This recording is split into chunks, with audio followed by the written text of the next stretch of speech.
Hello, good morning and welcome to FX Street Currency in Play. I'm Matt Brown coming to you live from London at Core Finance, and I'm joined down the line by Ed Matt, who is a strategist at Matrix Trade. Good morning to Ed. Ed, are you well? I'm very well, a little tired after last night. I tend to start the day early. I like to get everything in front of me and worked out, probably about as much as an hour and a half before Europe opens. But we had Apple last night, so that's fun and profitable. So, yeah, a little tired this morning, but it's an amazing market. I can't remember markets like this, and I've been around a little bit. I think you might have been this too as well. But some very interesting things going through. Not only do you have the backdrop, the politics of Trump, but obviously you have following, you could argue from following his comments in April about weaker dollar, the dollar's trashing, getting weaker, stocks are going through the roof, correlations aren't working, they're breaking down, oil's going higher, gold's frothing a bit. It's amazing markets. I just love it. It's a chat. Paul Tudor Jones said, I don't know if you know or everyone has heard of Paul Tudor Jones, one of my if you like my gurus. The guy's amazing the way he looks at markets in a very similar way, or used to at least. And he said markets is like playing chess in 3 dimensions. It's macro trading, that is. So trying to put all these different parts of the puzzle together, coming up with the right answer. Quite often, and in this market, you can come up with the right answer, but the wrong result. That's what's so challenging about this market, but it's going all right at the moment.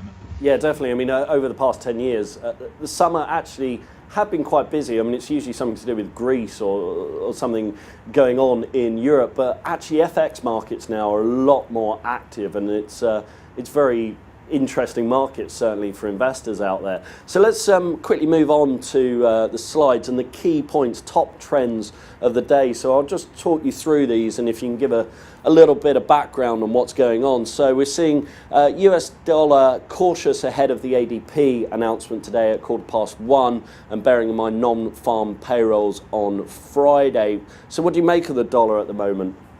I wouldn't say cautious. Euro's broken to new highs.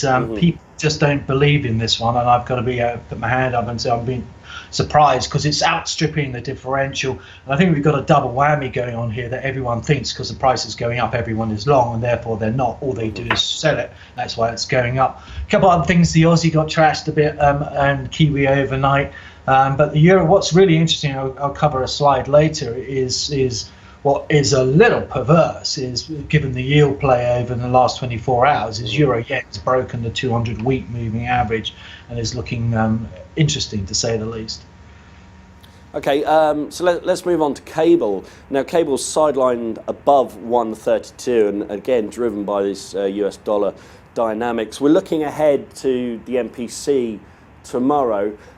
Cable at, I think it's 11-month highs against the pound against the dollar.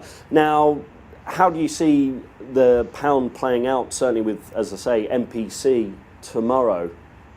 Oh, that's actually a Matrix. One thing we do, we track price action, we track what the market does going into and out of an event. And cable's given some of the change from carnies from a neutral, if arguably a dovish, to a more hawkish stance. Cable's going to be bid, partly on the back of a weaker dollar. I would not say, I don't know who comes up with your adjectives, I would not say it's sidelines, it's squeezing. It's squeezing. Cable is working its way very, very slowly towards the post-Brexit dump high of 134.12, 134.50, around there. But it's not going to be a straight line. We're going to see more of the same. It's going to go up 200 points, down 150, stop people out how you left, and then it'll go back up again.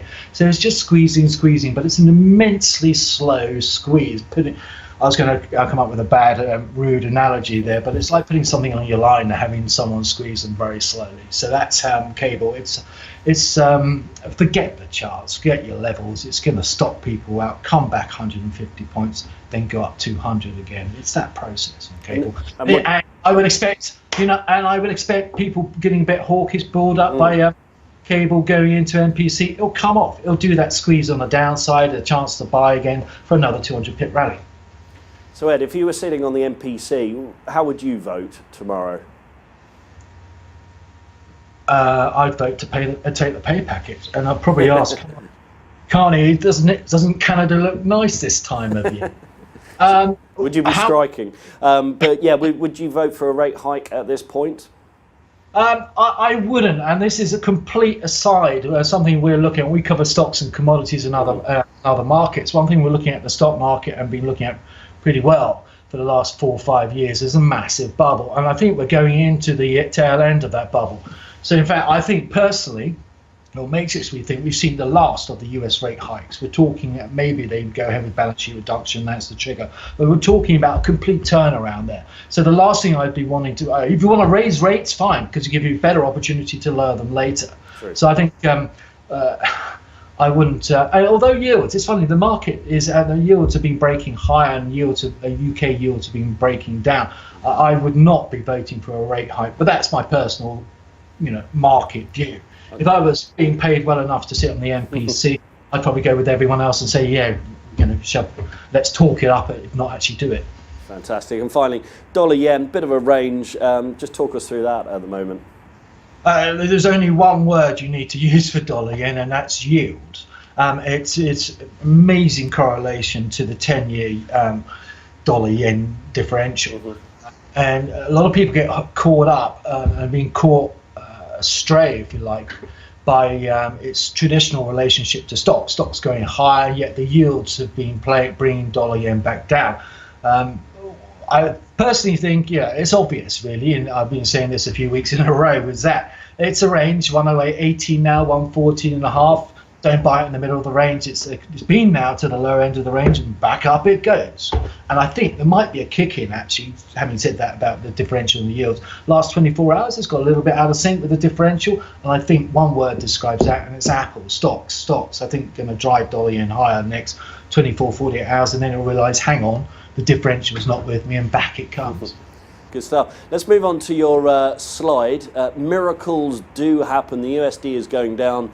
Better take another tablet then. This is rhetoric versus action with inflation expansion protection. With Donald Trump being Moses, they're parting the Red Sea. Just talk us through this. Well, it says several things in one go. The miracles do happen. The first thing is that obviously Donald Trump came in with a Trumpflationary growth, and the dollar went through the roof, and yet he started talking it down. There are two, there's one thing to talk something down, but what are you actually doing about it? Well, the funny thing about it is obviously the dollar went higher, people looking for action to back it, and he never gave any action, then came out and talked it down. And since he came out and said the dollar should be lower, or wanted a lower dollar because that would help his Trumpflation or his growth plans, the dollar's 7% lower. So miracles do happen. You don't actually have to do anything to deliver what you actually want. You can just talk a good book in that sense. And keep taking the tablets. Well, that was actually meant for Zach. I was hoping he would keep taking tablets and maybe take a sick break, which is, he's gone off on leave for a month. So obviously he took it to heart. Maybe he's surfing on the Red Sea. Maybe indeed. And we've already met. Well, let's have a look at some of your live charting outlooks. And you've already mentioned Apple and how that's key to dollar yen. So look, some good numbers, better than expected out from Apple last night. Do you see them pushing higher on the back of this? Yeah, I mean, Apple is the leader, and it's interesting because people again have been caught adrift on Apple because the chart, Bob standard, orthodox technical analysis, however you want to look at it, Apple looked bearish yesterday, and yet it was repeating exactly the same price action as it did before the last major earnings ramp. In fact, we went into it long through calls, and it delivered. And it will drag. It will drag not only the Nasdaq and probably some other FANGs back up, but it's also going to drag the other stocks, and that's going to have an implication for currencies. As I say, the yen may well weaken on the back of it, saying, "Well, hang on, it can't ignore everything that's going on in the stock market." But it's a bubble, yeah. If you're investing longer term, don't go anywhere near the stock market. If you're punting short term, then it's wait till the last perma bear walks out the door, and then you can. But that's not happened yet. It's a sentiment-driven market. It is in complete opposite. This is what's so strange. You talked about summer months, or July is normally chop. For currencies, normally breaks into trend if it's going to do that in August, except this time it's gone in July. Normally, the foreign exchange market is not very or slow to react to news. Typically, it's the stock market and bonds tend to move much faster and clean in that respect.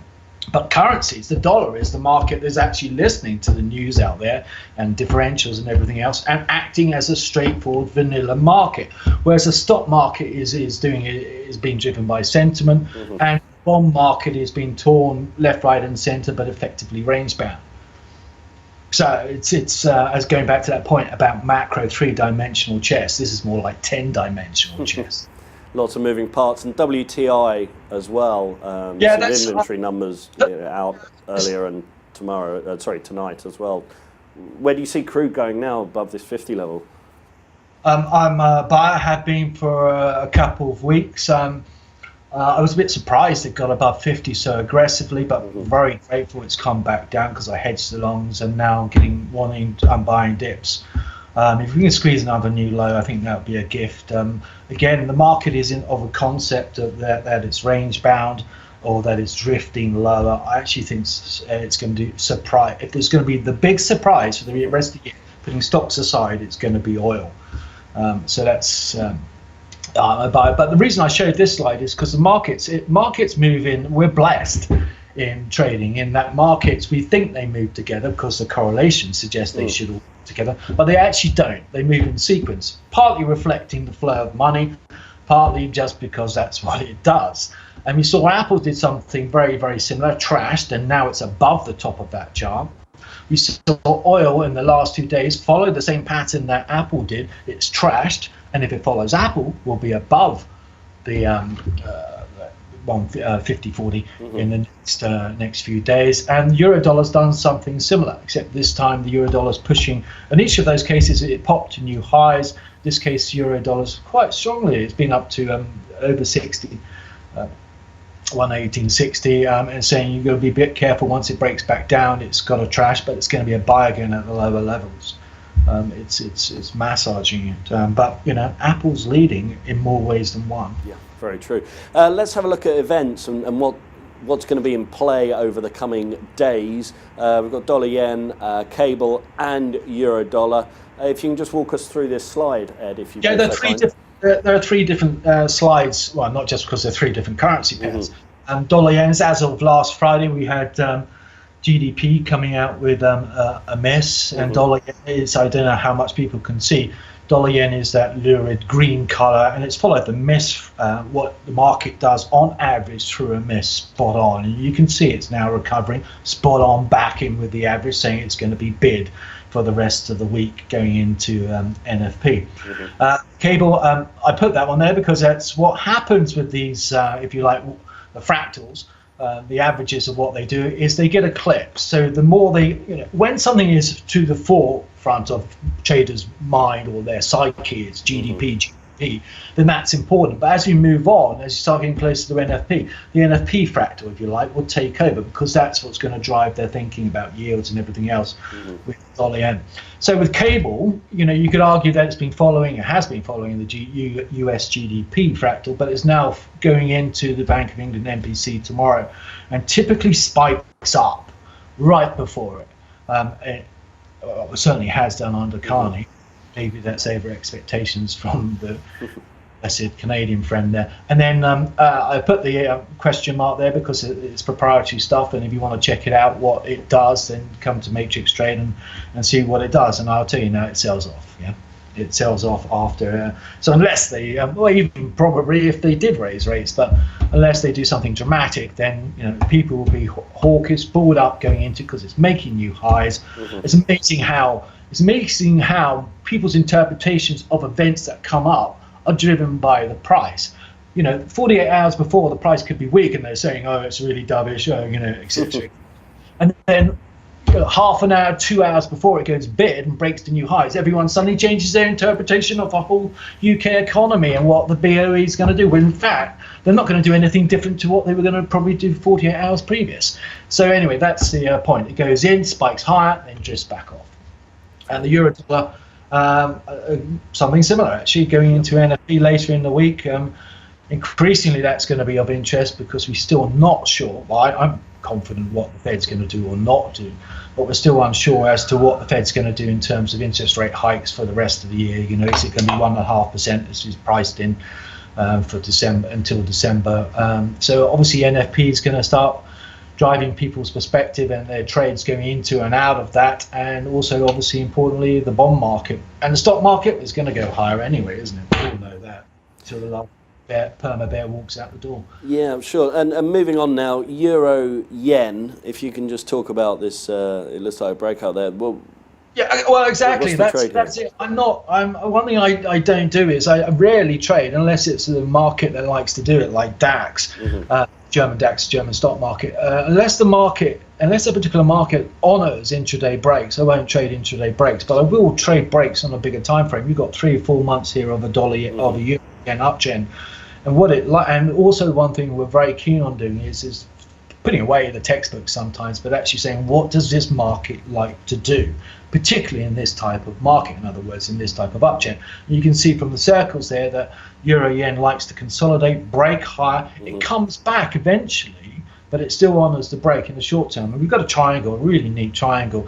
It's also, and this is where what will fuel this triangle break of effectively, if you like, 130.50, about be lucky to get below 130.80 now. What has driven this, I think, will help drive it in the short term at least, is it's broken the 200-week moving average. I don't believe very strongly in moving averages because in trending markets they work well, but in ranging markets they don't, which begs the question, is it a trend or not? And therefore, if you know it's a trend, why do you need the moving average? Anyway, beside the point, other people do look at moving averages. And so a lot of people have been talking about this 200-week moving average. And a lot of people, and I'm talking not just, the average retail trader, I'm talking funds. In other words, serious money will be going back of this.